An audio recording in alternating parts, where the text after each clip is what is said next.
Well, I'm excited and delighted to be here today to talk about my favorite ministry, which is centered in God.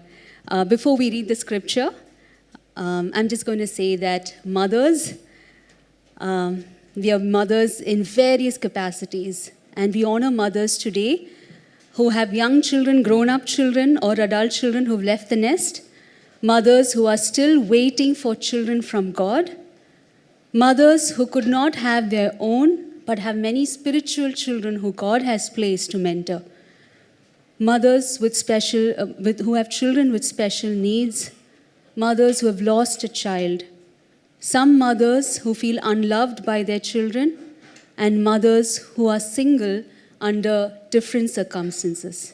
So we celebrate mothers in all these capacities today, and special grace for each and every one of you. So let's just read. Please turn with me to Proverbs chapter 31, verse 25 to 31. Strength and honor are her clothing. She shall rejoice in time to come. She opens her mouth with wisdom, and on her tongue is the law of kindness. She watches over the ways of her household and does not eat the bread of idleness. Her children rise up and call her blessed. Her husband also, and he praises her. Many daughters have done well, but you excel them all. Charm is deceitful and beauty is passing, but a woman who fears the Lord, she shall be praised. Give her of the fruit of her hands, and let her own works praise her in the gates. Let's pray. Father, we thank you, O Lord, that you have ordained this ministry, O Lord. You've given us mothers, and we are grateful, Father God, because this shows, O Lord, your nurturing side. Lord, there's a softness, O Lord, that we've experienced, love, cuddles, so many good things that brought warmth into our times, O Lord, difficult times. And Lord, we treasure our mothers. Some of our mothers may be here with us, some may not. But Lord, we hold them in our heart, O Father God, and we are grateful for what you've done, O Lord, through these mothers who you've placed in our lives.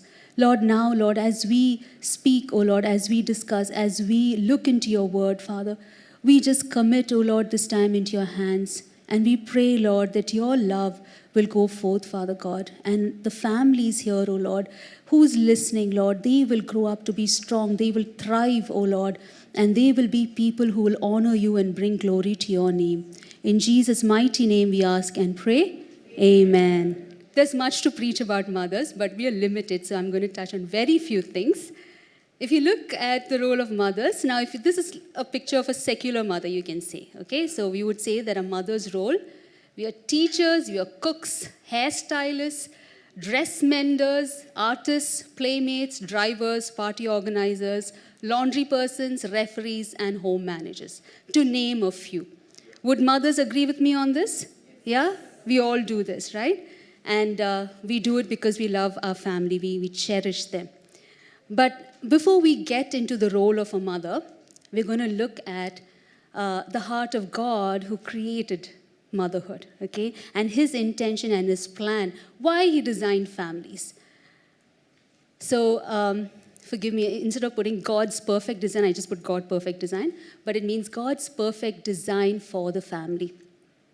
And this is something that God had in mind when he made man, when he made Adam and when he made Eve. So when he made Adam, his intention was that the center of Adam's life will be for God. It's the foundation of love, the deep well from which Adam is going to draw out love to love everyone around was supposed to be from God alone. That was the source. But that did not happen, isn't it? So if this was the case, if nothing had happened after that, if this was the case, a person's life would look like this. God would have been the center. He would have been the source of every relationship that we had with our parents. So we would love our parents or our dads and moms from the love that God has. And we would be able to receive the love that he has put in their life. So there's a giving and a receiving of love from God. And likewise with a spouse, with the siblings, with the friends, with the relatives, it's going to be through and only from God. This is what God had planned. Even when he made Eve, he had a relationship with Eve first. He put that love in her. He made Eve in his image, in purity, in love. And there was so much good that was given to Eve, and he brought Eve to Adam. So the first relationship was established with God with Adam and then with Eve.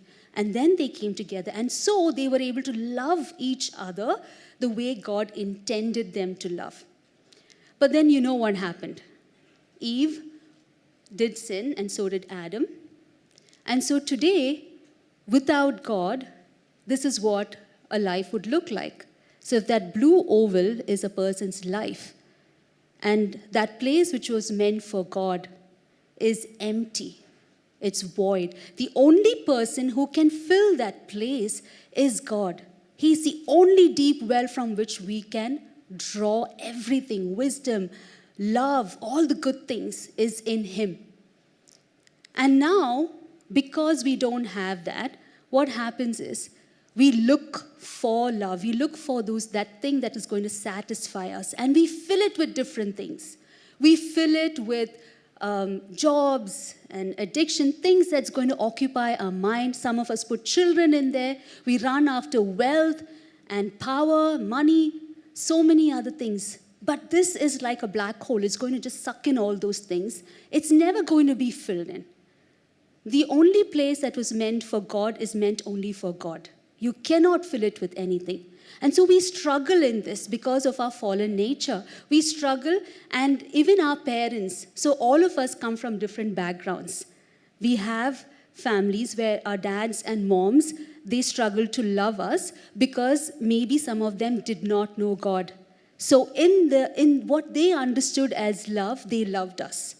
In their brokenness, they loved us. It was not the perfect love of God. And so we have that emptiness. We have that. But God is so wonderful, isn't it? He did not abandon us to that. Did he leave us like that? No, he did not. He saw the pain that Eve went to. The first mother, she saw her older son kill her younger son. Cain killed Abel.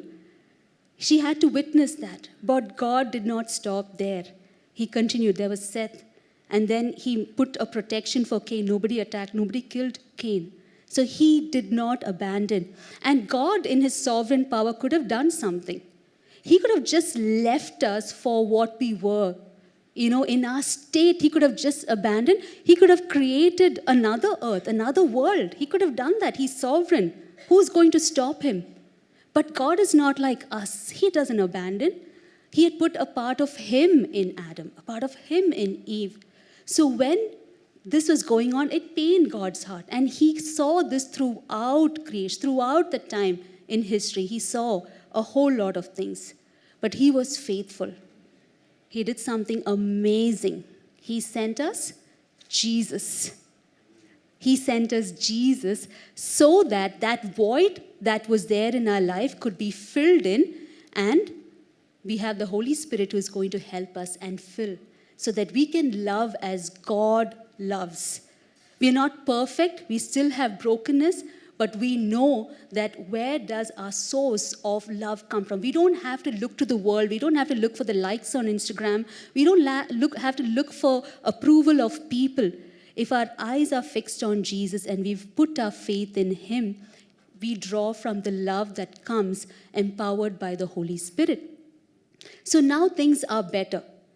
So one thing that's very important that I want to draw your attention to is that when Eve, when she sinned, right, what did she do? She disbelieved God and she believed Satan over what God said. So now it's only by believing in Jesus can we be reinstated. That's why belief in Jesus is so important. There is no other way. You have to believe in Jesus to put faith in the Son of God who came to reverse what happened in the garden.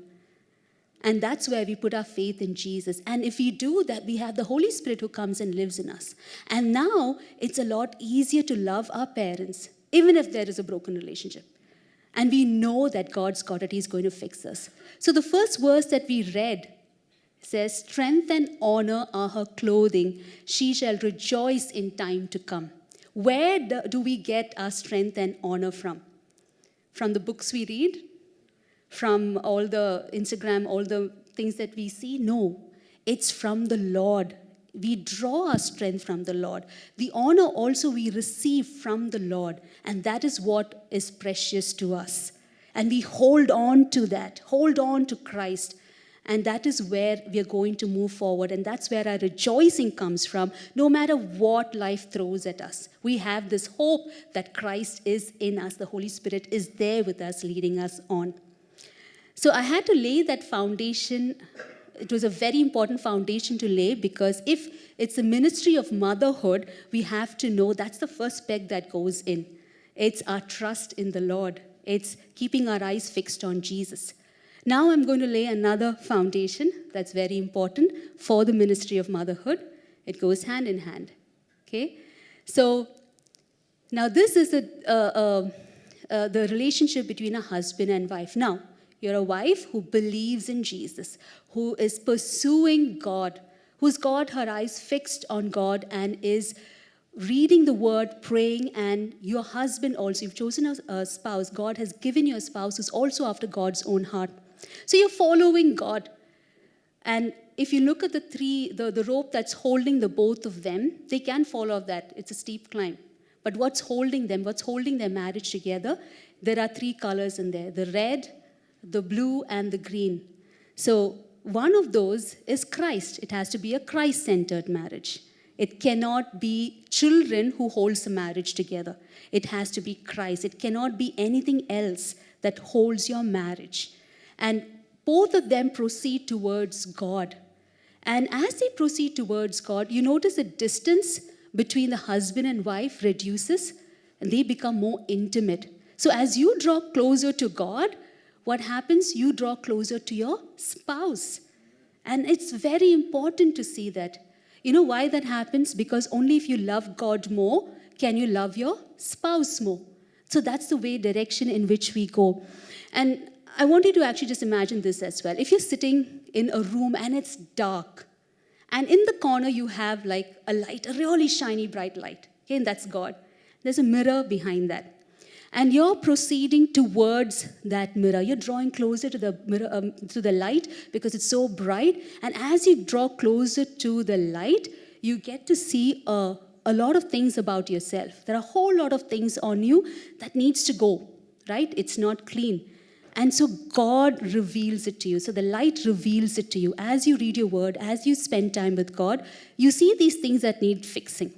So as you go towards God, you see that God is perfect, He's holy. You get to see the mind of God, you get to see the heart of God. As you go forward, all these things you start fixing.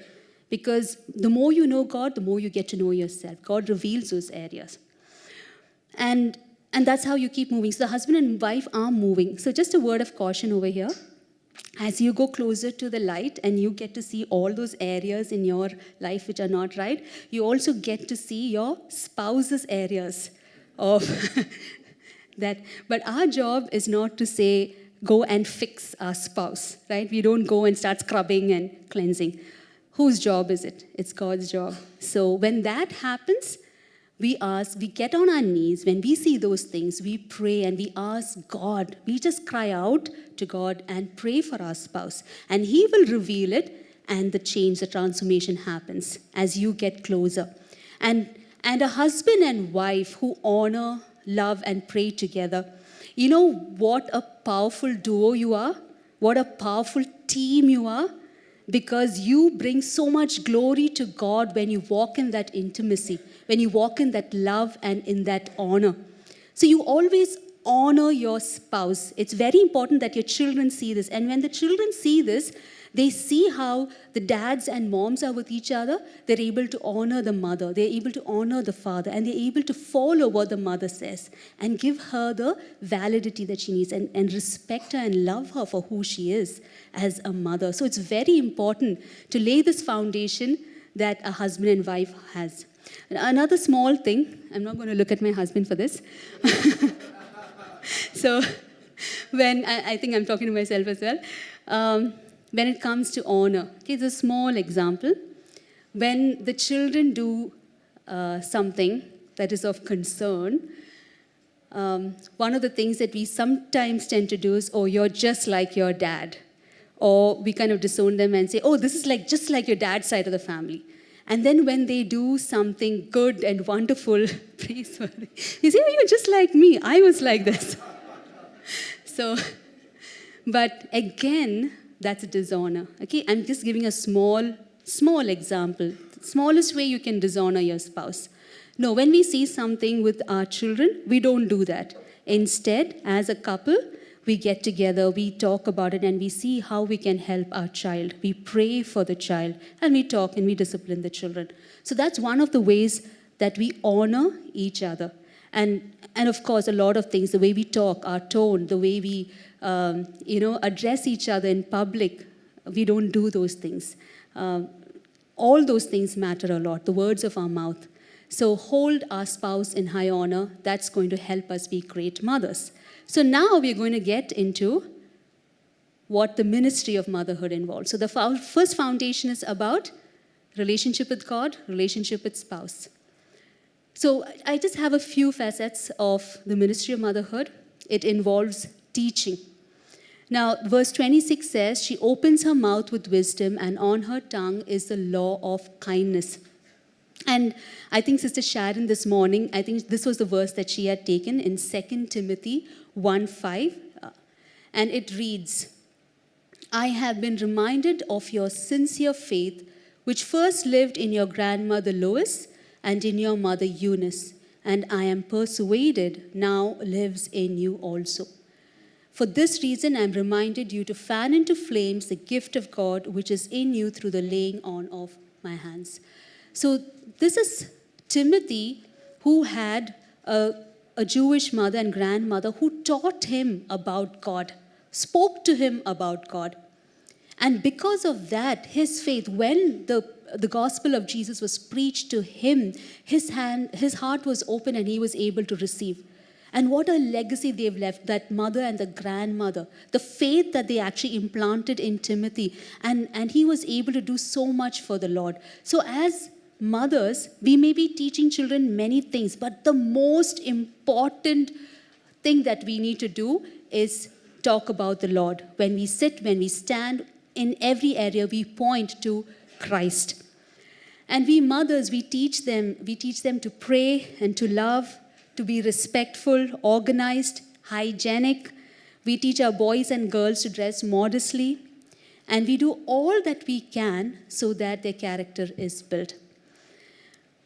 In James 1:5, it says, sometimes we mums are a little lost on, when our children are different. Now, we have 4 children. Isabel is very different. Isaac is very different. Ivana and Ivanka are twins, but they are so different, right? All of them have a different way of showing love and receiving love. And to be taught also, they learn different ways. And so we need wisdom at that. And God has placed some good women around us, godly women. We can always go to them also. And we have, if we lack wisdom on how to do it, instead of struggling to see, most of the things that we learn is what we've seen our parents do. But there's always a better way that is there in the gospel. So as mothers, it's our job to ensure that we raise up our children in the Word of God and we help them and lead them in the way God goes. I just want to point out, when it comes to discipline, we have to discipline our children. Otherwise, they will not know who the authority in the house is. And when they go out, they're going to get into trouble. It's better that we teach them rather than they're taught by people outside. It's more painful that they get disciplined outside than when it happens over here at home. So it's so imperative that we discipline our children. And there's a way of disciplining for each age. So I would highly recommend that if you've not done the effective parenting class, please do take one of those CE classes when it starts again. It's one of those classes which are very important for all parents to attend. In one of those sessions, they teach you how to discipline your children, that what you're doing is not behavior modification, but character building. Most of the times, what we do is when we teach our children, we teach them how to behave in public, right? And then you can do whatever you want as long as no one is watching you. But when it comes to character building, is no matter if anyone's watching you, you do what is right. That's the mindset we give when we teach them the word of God. We teach them who God is, we teach them his character, and we point to the character of Christ. And not to the biblical characters, but to the character of Christ. A lot of times, that's another thing that we do. We tell them we want our children to be like David. We want our children to be like different people in the Bible. But the best person we can always point our children to is Christ. So we teach children how to be more like Jesus. Point to Christ always. So it's very important as mothers we teach. We also train them. We train them for adulthood. So one of the things we have to be very careful of is doing everything for them.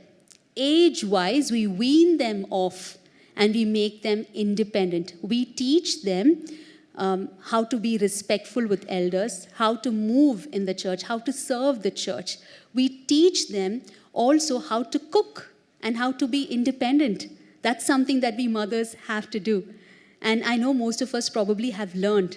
But there are cases where we've pampered children so much that when they go out and they start going to university, because one day they will leave the nest, they find it overwhelming because they don't know how to clean themselves. They don't know how to do their laundry. They don't know how to cook. And then when the pressure of studies come in and the pressure of work comes in, they struggle. What have we done as mothers? We've actually handicapped our children instead of equipping them. So it's very, very, very important that as mothers, we train our children. We have to wean them off us. As age progresses, we have to make sure that we wean them off. So once they reach high school, stop doing their laundry. So once they reach maybe 16, 17, they clean their own room, they cook a meal. Okay, so they start doing something on their own. What we're doing, we're equipping them. They have to learn to manage their studies and that, so that they can be independent and not sulk around when they're alone. So it's important, and we can always ask God for the wisdom. James 1:5 says, if we don't know how to go about it, we pray and we ask the Lord. Because in James 1:5 it says that anyone who lacks wisdom can ask the Lord, and he will give it to you without showing any favoritism. Just ask the Lord for wisdom. What do I do? How do I go about this? Right? And he's going to help. The ministry of motherhood involves hard work. We saw that in the first picture, right? There's so many things that being dodged. Verse 27 says, she watches over the ways of her household and does not eat the bread of idleness. If we read verse 13 to 19 of Proverbs 31, you see this super efficient woman who does so many things. I mean, I actually sweat when just reading what she does. It's way too much. But I know that if you ask the Lord for help, he's going to enable you to do much more than that lady. Okay? So he's someone who you can hold on to, and he's going to help. And the home is our responsibility, right? It's our responsibility. It's given to us. We don't hand it off to the maid to watch over our household. The home is given to us. So we plan the meals, we plan everything for the children. We make sure that our children are clean and healthy. We don't give it all. There are some houses where sometimes the maid is given so much of importance that she takes decisions. Please be careful of that. We are given the responsibility of the home, and we lead the home. And they are coming alongside to help us. So every decision is made by the dad and the mom of the house. And we also teach our children to be hardworking by the way we work. It's not, they don't become hardworking children if we are only sitting in front of the TV or scrolling through our cell phones. No, they're not. They're going to watch us, and they're going to learn and see how hardworking we are as moms, and they're going to come alongside and help us. And with that, we will have healthier relationships. So one of the hard work, if Now, you worked your way out from your son's laundry or your daughter's laundry. Now, you're free, right? So you have extra time. Or they're cooking a meal and you have extra time. So then you can always do something extra. You can always come and serve the church. You can always come and do something for the neighbors. You can always do something to add value to relationships. So hard work. So just because you don't have that, don't sit idle. Go do something else that is going to be productive and add value. If you look at the parable of the 3 servants in Matthew chapter 25, verse 26, he says, "You wicked and lazy servant." Okay, laziness is equal to wickedness. So we are not lazy. As children of God, we are not lazy. As daughters of God, we are not lazy. We work hard. We do everything. And when we are exhausted and we are lying, we just thank the God and say, "Thank you, Lord, that I have the ability to serve, that I'm healthy, that I have the capacity, I have the mental ability, the intelligence. I have everything that I have. And thank you that I have a family that I can serve." And we are grateful that we're able to do all these things. And that's the heart with which we serve, not a complaining heart, not a cribbing heart, but we go to the Lord in thankfulness and gratefulness. I just want to share a small testimony. When I was carrying Ivana and Ivanka, I was just overwhelmed because I knew that Isabel and Isaac are there, and Justin was quite involved with the church, and there was much, and I knew a lot of it's going to fall on me for everything that the children need, and so I was wondering how I'm going to handle this. I need the strength, and I know it's going to be sleepless nights. I knew how it was with one baby. How is it going to be with twins? I didn't know. And then I was thinking, Lord, maybe I need to pray and ask the Lord for strength. I need to pray and ask the Lord for strength. But, we don't know what to ask for, right? But the Holy Spirit said, don't ask for strength. Ask for 1 hour with me every day. That's all that I prayed for. And everything just fell in place. See, God knows what we need even before we ask. So he prompted and he said, pray and ask for 1 hour every day with me. And you won't believe it, but every day at that particular time, the twins just slept. And I had absolute peace. It was peaceful. It was quiet. I got that 1 hour. And from that 1 hour, the strength that came was amazing. Just spending time with the Lord. So even if you have a lot of work, peg in that 1 hour with the Lord. And you will be able to do much more than what you think you can do. God enables you, gives you the efficiency. He gives you everything that you need to do and work for. So praise God for that. And the ministry of motherhood bears good fruit, okay? Because we are daughters of the King. We are mothers, but we are also daughters of our Father in heaven. So whatever we do, we are kingdom focused when we raise our children. So the verse it says, her children rise up and call her blessed. Look at Jochebed, Hannah, and Mary. These are very few examples that I've actually taken. There are much more. Look at Moses. Because Jochebed, she could have, given up like the other ladies. She could have just let it be. But look at the faith she had, and she gave the child to God. When sometimes you cannot handle certain things close in, and you find it very difficult to manage, who is stronger than you? God is stronger than you. You can just give it to the Lord and say, Lord, I'm weak. I cannot do this. Can you please handle it for me? I don't know, Lord. Just take it. And that's what she did. She just gave Moses to the Lord. And she said, Lord, you take care of Moses. And look what God did with that faith that she had. He was someone who actually delivered the people of Israel. And that was kingdom purpose that was met. Look at Hannah. Hannah was barren. She couldn't have children. The firstborn that she had, Samuel, she gave him back to the Lord. Now, during that time, if you read through the scriptures, Eli and his household, the priests, they were corrupt, right? With what faith was she going to give her firstborn to that place? But who was she giving the child to? Not to the priests. She was giving him to the Lord. And God bless her. It must have been quite hard, but I know that she gave it out of love and she gave out of faith and fear and reverence of the Lord. She gave Samuel to the Lord. And God raised him up to be one of the greatest prophets. And Mary was called blessed even before Jesus was born, isn't it? By the angel. All these women gave so that the kingdom of God could be furthered. When we raise children, we don't raise children to make us feel good, to fulfill our wishes and dreams. We have desires for our children. But if you are a daughter of King Most High, your children don't belong to you. They belong to the Lord. They already belong to the Lord. You've dedicated them to the Lord. They have a purpose. And our prayer is that these children will do much better than us. They will be more faithful to the Lord. They will serve Him better. And that's how our focus should be when we raise up children, that they are kingdom-focused children, doing much more than we could for the Lord. And God will take care of the rest.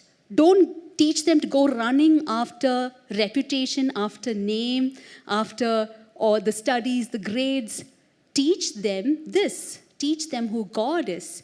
And all these things will come around. All these things will follow. Get this in first as mothers. Everything else will fall in place.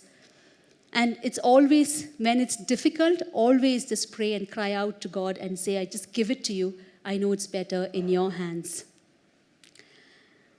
Now, you know that when you're kingdom focused, you have to be generous, right? Because generosity is a part of God's kingdom. And we didn't read this portion, but if you read verse 15, it says that the woman who fears the Lord, she will set aside portions for her maidens. And she opens her hand to the poor and reaches out her hands to the needy. As women who belong to the Lord, we are generous with the way we run the house. Because when we see children who are deprived or who lack something, we see our children in that place as mothers. And we want to step in and do something for them because we have the love of Jesus in us. And so any child who lacks, that's the burden that's going to come into our hearts. So when we see people who lack, we will open. The best example I could get is from John Mark's mother, Mary. In Acts 12, if you read the story where Peter is released from the prison and the angel, he miraculously is escorted out, the gates open. He comes to the house of Mary. And many scholars says this is the Mark who wrote the gospel that we read today. She opened her home. The church was there from the previous night all the way till morning. They were there. She opened her home. They were fearing the execution of Peter. They were sitting there and praying. And I'm sure this was a practice that happened very often. So look at what Mark did. He was able to go on missionary trips. His heart was for the Lord. And he did much more. Her son did much more for the Lord. So mothers, we have to open our home to people. Hospitality is very, very important as mothers. And in Acts 5, you see Ananias and Sapphira. They were people who withheld. They had a withholding spirit. They lied. They did not part. One of the things that I think about is the Bible is silent on this, but were there children in that marriage? Then what happened to those children? Right? So these are things that we ponder upon. The ones who open their homes, who are generous, their children are blessed in a mighty way. Proverbs 17:6 says, parents are the pride of their children. Wow. So one of the things that I can give as an example is if there are children who have people come and tell them, your parents, they've done so much for me, and they're not there anymore. But I'm doing this because of what they've done. I don't know how many of you have heard this, but I know my parents have heard that a lot because of what their parents have done for a lot of people. And so they feel so blessed. The children are blessed because of how generous we are as parents, as dads and moms. So we don't hold back, we give. We are givers because our God is a giver. He loves giving good things. So we work in that way. And this is the most important. Ministry of motherhood is rooted in prayer. Verse 30 says, charm is deceitful and beauty is passing, but a woman who fears the Lord, she shall be praised. Abraham Lincoln's mother prayed, and there's a quote that says that the prayers have always clung to him. He knew that his mother's prayer. How many of you know that your mothers prayed for you? A lot. I know my mother's prayed a lot. My mother prayed a lot for me. So I'm just going to read a small part which talks about a power of a praying mother, just to get you to understand how important it is. This is from Desiring God by Scott Hubbard. It reads, "If you follow the greatest men of God back to their beginnings, you will often find yourself in a hidden closet or lonely pew where a mother kneels to pray. Look behind Augustine and you will find Monica.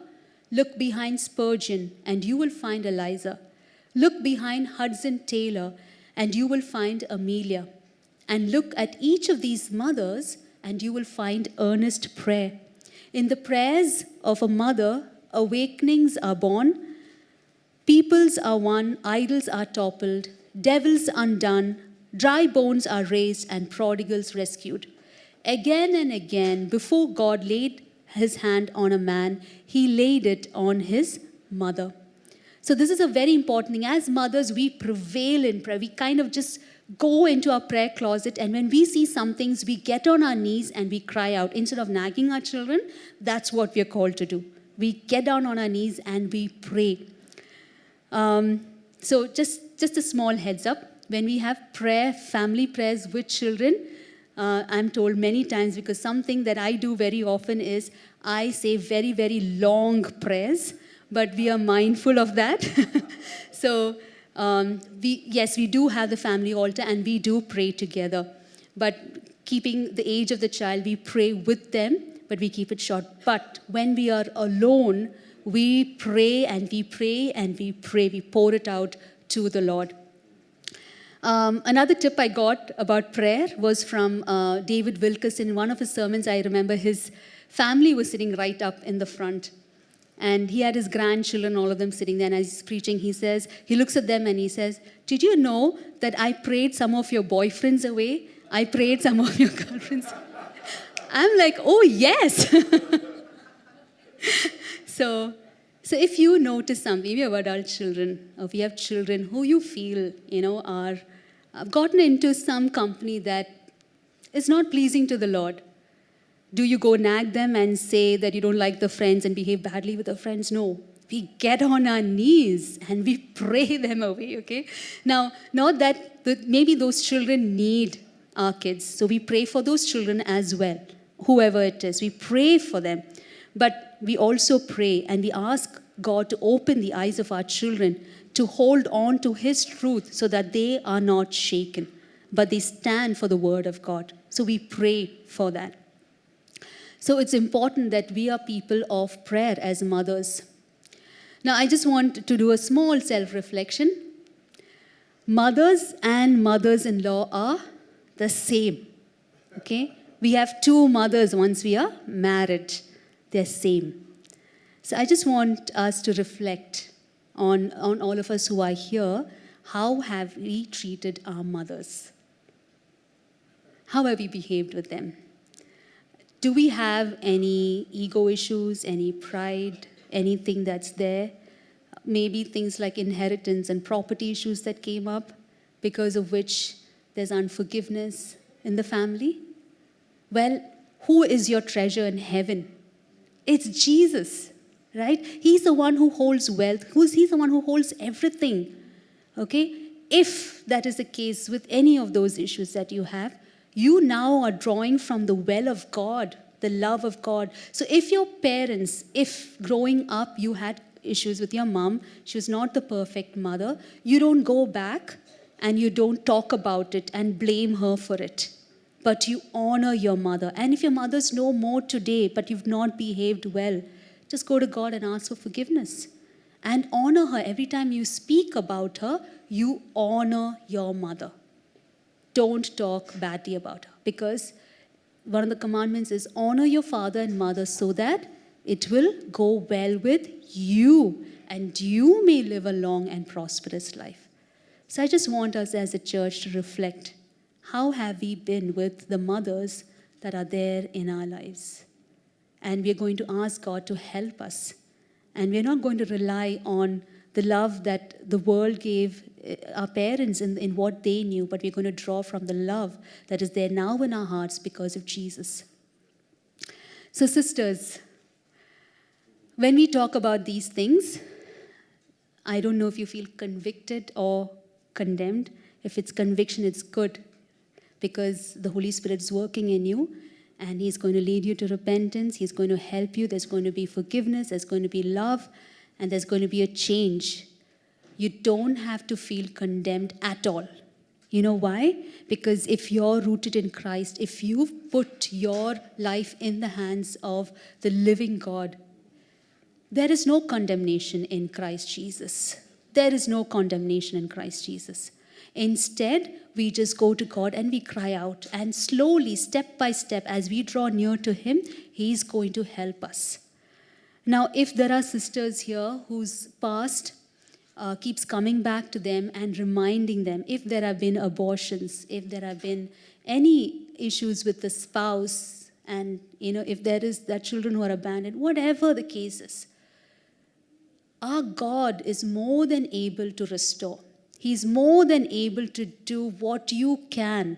You don't have to do it in your strength, and you don't have to live in the past. Maybe you can't go and reverse those things.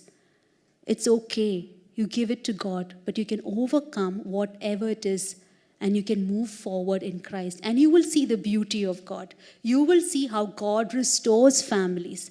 You know what's the plan of God? God's plan is for us to be full of life as families. As families, we represent the kingdom of God. So we are here to show that our God is mighty. And God wants our families to thrive and to be strong, to be full of life. The eternal life that is there in Him, that needs to be in us, full of joy and peace. So God will not want you to stay there. That's not His intention. He wants you to get out of that. So just look to Him. Whatever your past is does not matter. He loves you. Just go to Him and leave it with God. Any thought that comes, any angry thoughts against your moms, even brothers here with your moms, if you had any difficulty, go to God and forgive and honor your parents. It's very important to do that. Just call on the name of Jesus. He saves you from everything. He's your Savior. He's the one who holds salvation in His hands. And Acts 4:12, it says, there is salvation in no one else, for there is no other name under heaven that has been given among men by which we must be saved. There is no other name. There's nothing that can be above the name of Jesus. In His name, all things can be made new. You're a new creation in Christ Jesus. So I want to give you that hope. All right, so that as families we can be strong. And that's the desire even of our church here, right? We want families to be strong, full of life, full of the glory of God. We bring glory to God. I'm going to end with this. The last part is, her children rise up and call her blessed, her husband also, and he praises her. Many daughters have done well, but you excel them all. So dads and children, your mother is a very, very precious gift to you. Okay? So when the family goes through some difficulty, we come together and we pray. If your mom is going through a difficulty, pray for her. If you're having difficulty with your mom, she's not able to understand you, pray for her.